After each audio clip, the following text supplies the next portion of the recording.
Hello everyone, welcome and welcome back to the channel. तो मैं यहाँ पर बना रही हूँ सुबह का नाश्ता और आज नाश्ते में बन रहा है छोले पूरी।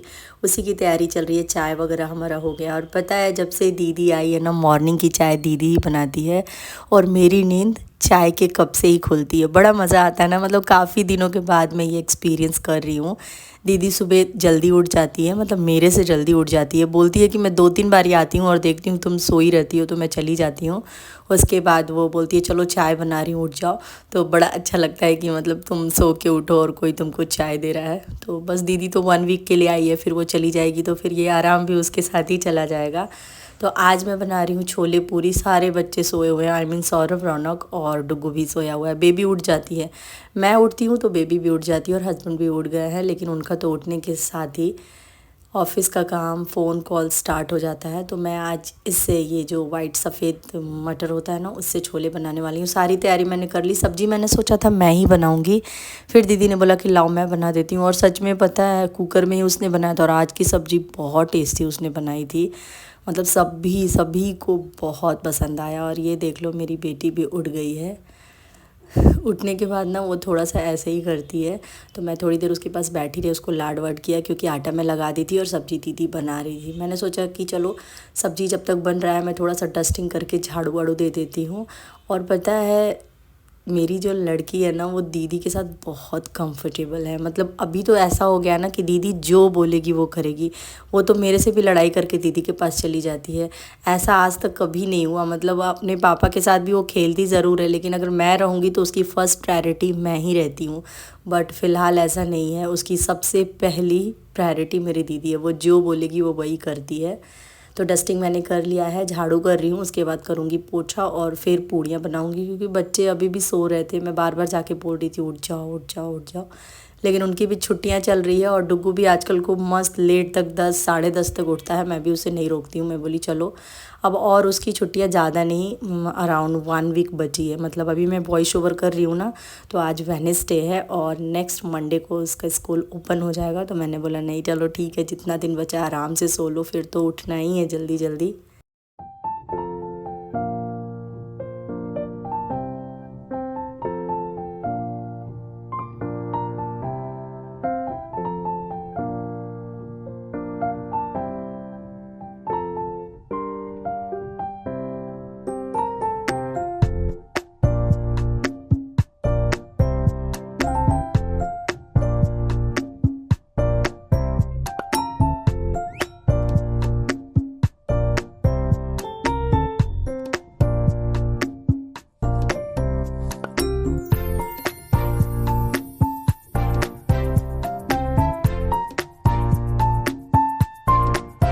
मेरा काम सिर्फ होता है मशीन में कपड़े लगाना। उसके बाद दीदी उसको आराम से फैला देती है सूखने के लिए। सूख जाते हैं तो चेक करती रहती है, मीनवाइल उसको हटाती रहती है। तो बोलूँ तो मतलब फ़िलहाल मेरे को काफ़ी हेल्प मिल जाता है। और यार बहनों का यही तो फ़ायदा होता है कि मतलब बहन लोग आती है घर पे, सिस्टर्स आती हैं तो बड़ा ही आराम सा लगता है। मतलब कुछ भी आपको करने का मन ना हो तो आप बिंदास बोल सकते हो ऐसा। तो झाड़ू पोछा लग गया था। हस्बैंड की छुट्टी तो है नहीं, तो इसलिए मैं सबसे पहले उन्हीं को दे देती हूँ, वो चले जाते हैं। बच्चे सब उठ गए हैं, सब अपना फ्रेशन अप हो रहे हैं। तो मैंने सोचा कि चलो तब तक हस्बैंड को ही खिला देते हैं। तो हस्बैंड ने सबसे पहले रिव्यू दिया कि सब्ज़ी बहुत बहुत बहुत टेस्टी बनी है। और यहाँ पर मैं निकाल रही हूँ गर्मा गर्म पूड़ियाँ और उसके बाद उनको दूंगी।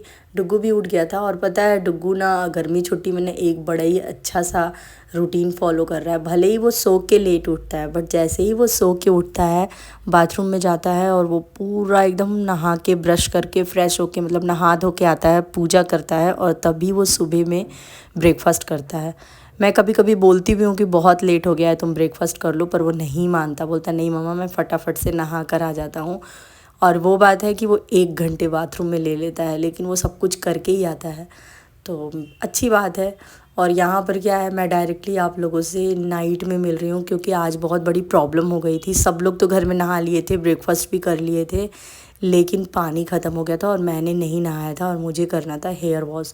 तो फिर मैं नहीं नहाई। उसी तरह मैंने लंच बनाया और बाद में मैंने कुछ भी रिकॉर्ड भी नहीं किया क्योंकि पानी नहीं था ना। तो स्टोर किया हुआ पानी से कैसे कैसे मैं काम चला रही थी, बहुत मुश्किल से किया है। बर्तन वर्तन भी मैंने वॉश नहीं किया था, मैं पानी का वेट कर रही थी। शाम के 6:30 बजे, नहीं 6:30 नहीं 7 बजे पानी आया था। उसके बाद मैंने किचन वगैरह क्लीन किया और जाके मैं खुद भी नहाई हूँ और मैं बना रही हूँ डिनर मैं बहुत ही सिंपल बना रही हूँ क्योंकि सुबह भी हमने पूरियाँ खाई थी, लंच भी हैवी सा था। तो अभी मैं सिंपल सी सब्ज़ी और रोटी बनाऊँगी और हम आज नाइट आउट करने वाले हैं, मतलब रात में बाहर जाने वाले हैं क्योंकि सौरभ जो है ना उसको सिटी घूमना है। मतलब रोज़ दिन वो बोला था कि मासी मुझे बड़ी बड़ी बिल्डिंग्स देखनी, मतलब और बड़े शहर की तो यही अच्छी बात होती है कि नाइट में और भी सुंदर दिखता है। बैंगलोर जिस चीज़ के लिए फेमस है आईटी हब्स, तो उसे आईटी हब्स मतलब जाना था आईटी सेक्टर की तरफ, उसे बिल्डिंग्स ऑफिसेज देखने थे। तो हमने सोचा कि नाइट सबसे बेस्ट टाइम रहेगा, ट्रैफिक भी कम मिलेगी और व्यू भी अच्छा आएगा। तो हमने डिसाइड किया कि खाना वाना हम खा लेते हैं और फिर निकलते हैं और उधर ही आइसक्रीम वगैरह खा लेंगे, थोड़ा सा 3-4 घंटे रहेंगे। तो इस वजह से मैंने डिनर थोड़ा सा अर्ली बनाना स्टार्ट कर दिया था। हस्बैंड आ गए हैं पर वो अपना क्लास कर रहे हैं, उनका कोई स्पेशल क्लास चल रहा था 8:30 से और वो क्लास उनका ख़त्म हुआ अराउंड 11 o'clock।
हस्बैंड का जब भी क्लास में ब्रेक होता है तो वो आ गए थे, मैंने बोला थोड़ा सा आप मेरा ब्लॉग रिकॉर्ड कर दो और ये देख लो, ये लोग टीवी देख रहे हैं। मेरा बेटा सोफ़ा पे कभी भी आराम से बैठ के नहीं देखता है, मतलब टीवी देखते टाइम वो एक दूसरी एक्टिविटी ज़रूर करता है। सम टाइम वो साइकिलिंग करता है या फिर एक्सरसाइज करता है या उटपटांग तरीके से उल्टा पुल्टा रहता है, वो उसकी आदत है। मैं कितना भी समझाती हूँ आराम से बैठ के देखो, बट वो ऐसा कर ही नहीं सकता, उसे होता ही नहीं है। मैं बता के जाती हूँ कि आराम से बैठ के देखो और जैसे ही मैं पीछे पलटती हूँ वापस से वो सेम अपने पोस्चर में आ जाता है। तो यहाँ पर मैं बना रही थी आलू परवल की सब्ज़ी और सिंपल सी रोटी और सैलड वगैरह काटूंगी, जिसको दही वगैरह खाना होगा दे दूँगी।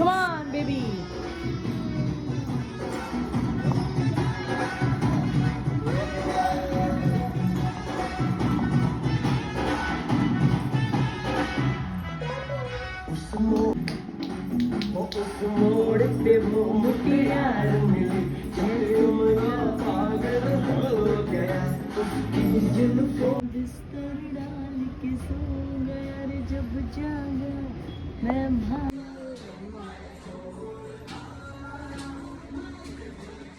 डिनर वगैरह करके रात के 11:30 बजे हम निकल गए थे नाइट आउटिंग के लिए। जी हाँ, और मेरे बच्चे एकदम फ्रेश हैं। सबको ऐसा लग सकता है कि छोटे छोटे बच्चों को हम नाइट में क्यों लेकर जा रहे हैं, तो बच्चे जी बहुत लेट उठते हैं और बहुत लेट तक सोते हैं, तो कोई प्रॉब्लम नहीं है, वो लोग भी फुल ऑन एंजॉय ही कर रहे थे।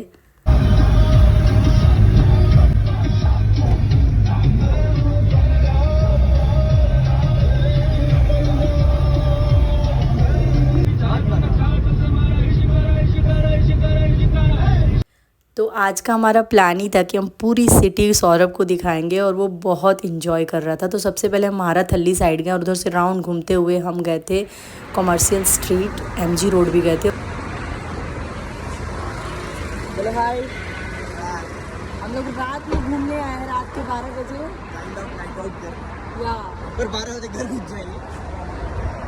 12 पर नाइट आउट कर रहे हैं क्योंकि सौरभ को देखना है बड़ी बड़ी बिल्डिंग्स, आईटी हब्स, जिसके लिए बैंगलोर फेमस है। तो रौनक सौरभ देख रहा है, कैसा लगा? कर रहा है, अभी करेंगे, अभी 12 बज रहा है, कम से कम 1 से 2 घंटे करेंगे। रास्ते में बीच बीच में हम रुक भी रहे थे और पता है बेंगलोर तो रात भर चलता है, तो इस टाइम पे आई थिंक 12 बज रहे थे, पर फिर भी लोग ऐसे पब वगैरह से निकल रहे थे, तो काफ़ी भीड़ थी। अभी भी ट्रैफिक कम नहीं थी। ये कोई मॉल था जिसका नाम मुझे अभी बिल्कुल याद नहीं आ रहा, मॉल तो बंद हो गया था, बट हम यहाँ पर थोड़ी देर खड़े रहे क्योंकि यहाँ से व्यू बहुत अच्छा आ रहा था। दूसरे साइड पे बहुत बड़ी बिल्डिंग्स थी, ऑफिसेज थे और ये बड़ा सा मॉल था, हवाएं भी चल रही थी, तो फुल ऑन हम चिल कर रहे थे। यहाँ से फिर हम चले गए थे कॉमर्शियल स्ट्रीट के लिए, मतलब घूमते हुए ही जा रहे थे। और पहली बार मैं वहाँ पे उतर के ऐसे वॉक कर रही थी, घूम रही थी, बड़ा अच्छा भी लग रहा था। और मेरे से ज़्यादा वो लोग को अच्छा लग रहा था क्योंकि वो बोल रहा था सौरभ कि हाँ मासी, मैं बैंगलोर इसीलिए आया था, मुझे ये सिटी वाइब्स ही देखनी थी, नाइट में कैसा दिखता है, क्या होता है।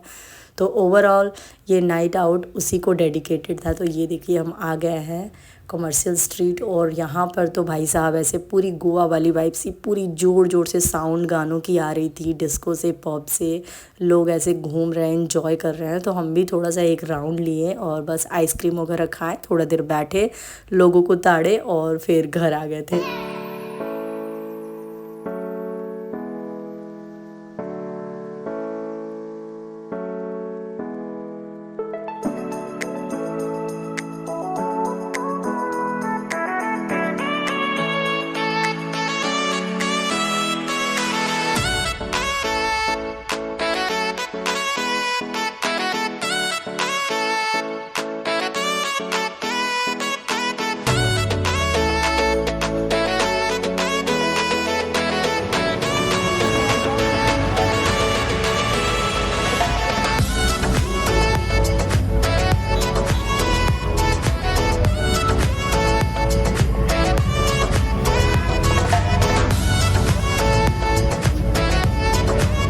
ये देख के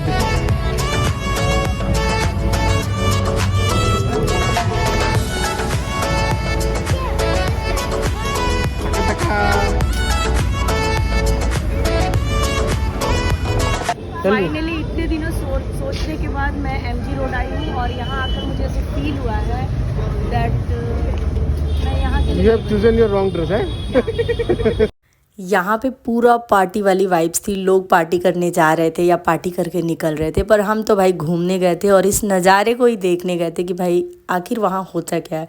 क्योंकि हस्बैंड अक्सर बताते थे, वो साइड से इधर से रिटर्न आते हैं तो बोलते हैं कि यहाँ पे 3-4 बजे भी बहुत भीड़ रहती है, लोग एकदम बैठे रहते हैं, इंजॉय करते, घूमते फिरते रहते हैं। मैं भी हालांकि 1-2 बार यहाँ से क्रॉस की हूँ ट्रैवल के दौरान, बट मैं कभी ऐसे उतरी नहीं थी, लेकिन सच में वैसा ही वाइब्स था।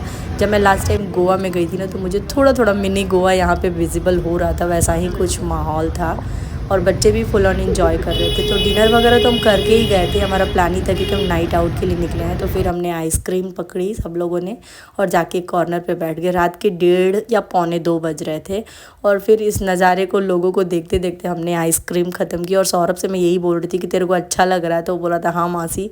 फाइनली मैंने वही मतलब वो देख लिया जो मैं देखने आया था। तो उसने भी मतलब अपने दोस्तों से पूछता रहता है, तो लोग बोले थे कि तू जाना है MG रोड ऐसे करके, तो उसे बड़ा ही अच्छा लग रहा था। और हमने भी खूब यहाँ पे हंसी मजाक की खूब बातें की और ओवरऑल ना बड़ा ही अच्छा लगा। और हमारा पर्पस ही था कि उसको पूरा सिटी घुमाए। तो आज हमने ओवरऑल मतलब IT हब्स भी पूरा उसने देखा, पूरा IT सेक्टर की तरफ से घुमाते हुए ले गए थे। फिर जब हम इधर से गए तो हम दूसरी साइड से गए थे। घर जाते जाते रात के 2:30 बज गए थे और यहाँ का माहौल अभी भी पीक पे है। ऐसा लग नहीं रहा है कि अभी अगले 1 घंटे में ये सब कुछ शांत होने वाला है। इसको शांत होने में अराउंड 2 से 2.5 घंटे तो ज़रूर ही चले जाएंगे। बट हमने अब 2 बजे यहाँ से हम निकल गए थे क्योंकि काफ़ी लेट करना सही नहीं था। सो चलिए इस वीडियो को यहीं पे एंड करेंगे और आपसे मिलेंगे नेक्स्ट ब्लॉग में। तब तक के लिए thanks for watching, take care, bye bye.